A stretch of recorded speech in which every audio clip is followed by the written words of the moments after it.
Ok l'équipe, j'espère que vous allez bien. Aujourd'hui, sujet de la vidéo, on va voir les pompes, comment bien les faire, comment bien les exécuter, comment bien cibler les zones qu'on veut travailler, les pecs, les épaules ou les triceps. Les pompes, c'est vraiment un exercice super important, surtout quand on veut travailler au poids du corps.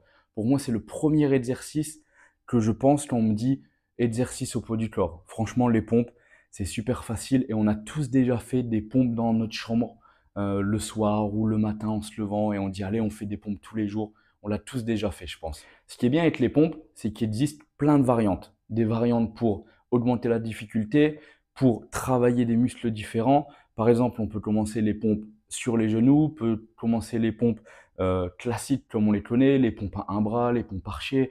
On peut aussi cibler en faisant pompe diamant, pike push-up pour les épaules, etc. On entend souvent dire aussi qu'on ne peut pas prendre de muscle avec des pompes. Mais si, bien sûr, si on respecte la surcharge progressive, c'est-à-dire augmenter la difficulté des variantes, augmenter le nombre de répétitions ou se lester, bien sûr qu'on peut prendre également du muscle. Mais aussi, c'est le rôle de la nutrition. Si juste on fait un petit peu de pompe et qu'on ne fait pas attention à la nourriture, bien sûr qu'on va avoir du mal à prendre du muscle. Donc, je vais vous faire voir là maintenant une pompe et vous devrez me dire dans les commentaires tout ce qui ne va pas dans la pompe. Je vais vous faire voir. Donc, on se place comme ça.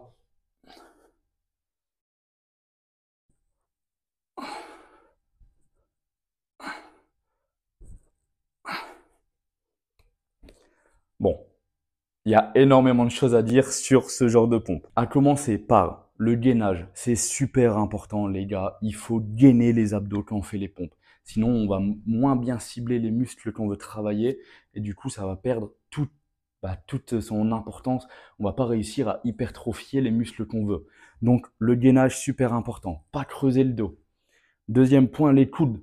Pas faire partir les coudes sur le côté. Ça, c'est pareil. Quand on fait du développé couché, par exemple, le développé couché, on vient le faire ici. On ne le fait pas ici. Bah, les pompes, c'est pareil. Donc, je vais vous faire voir comment bien se placer pour faire les pompes. Les mains un petit peu plus larges que les épaules. Moi, j'aime bien pas mettre les mains droit devant, mais légèrement ouvertes sur l'extérieur. On peut plier légèrement les doigts aussi si on veut. Donc, on vient se mettre ici, les mains à peu près à la hauteur des épaules, pas trop bas, pas trop haut, à peu près à la hauteur des épaules. On vient se placer ici, on gaine les abdos. Ici, hop, abdos gainés. On peut venir serrer les fesses aussi, mais on ne se met pas comme ça. Hop, on se met là et on descend. Et quand on descend, c'est tout le corps. C'est pas comme ça. Et c'est pas comme ça non plus. C'est vraiment le corps et c'est ça l'importance des abdos, c'est vraiment gainer les abdos pour ramener tout le corps vers le bas et remonter tout le corps aussi. Donc, je réexplique la bonne position. Les mains légèrement vers l'extérieur. On peut plier les doigts si on veut. L'avant des coudes vers l'avant. Pas les coudes sur le côté comme ça. Sur les genoux, ceux qui n'arrivent pas, je vais faire voir sur les genoux. On gaine les abdos et on descend. Et on descend tout le corps en même temps. Pour la descente, vous avez deux possibilités. Soit on descend pour aller presque toucher la poitrine au sol, ou soit on descend pour avoir l'épaule, la cassure du coude à 90 degrés. Donc, on peut s'arrêter ici. Mais si vous voulez faire du comptage et faire des règles vraiment complètes, il faut aller jusqu'en bas.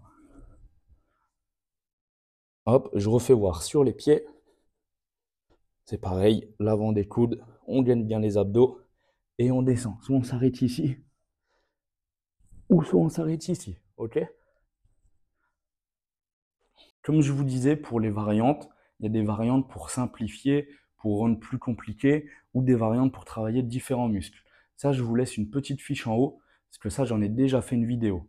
Là, pour l'instant, je vous ai juste montré pompe sur les genoux, si vous n'arrivez pas à une pompe classique. Mais allez voir la vidéo, j'explique toutes les pompes pour passer de débutant à expert. On peut se poser une dernière question aussi, comment progresser en pompe? Une fois qu'on sait faire des pompes classiques normales, qu'on sait en faire une dizaine, une quinzaine, une vingtaine, et qu'on veut progresser. En fait, on va faire de la surcharge progressive, comme à la salle de musculation. À la salle de muscu, on rajoute des poids.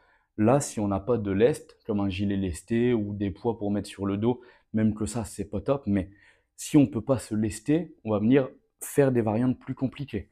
Par exemple, on peut venir faire des pompes classiques après faire des pompes archées, après faire des pompes à un bras, par exemple.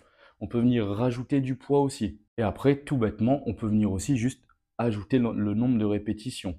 Si semaine 1, on sait faire 5 pompes, semaine 2, on sait en faire 7, bah, semaine 3, on va pas rester à 7, on va essayer d'aller à 10 par exemple.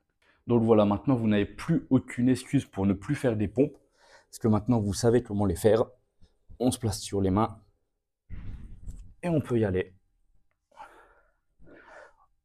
On n'oublie pas de s'abonner à la chaîne si vous aimez bien ce genre de conseils. Allez, ciao ciao.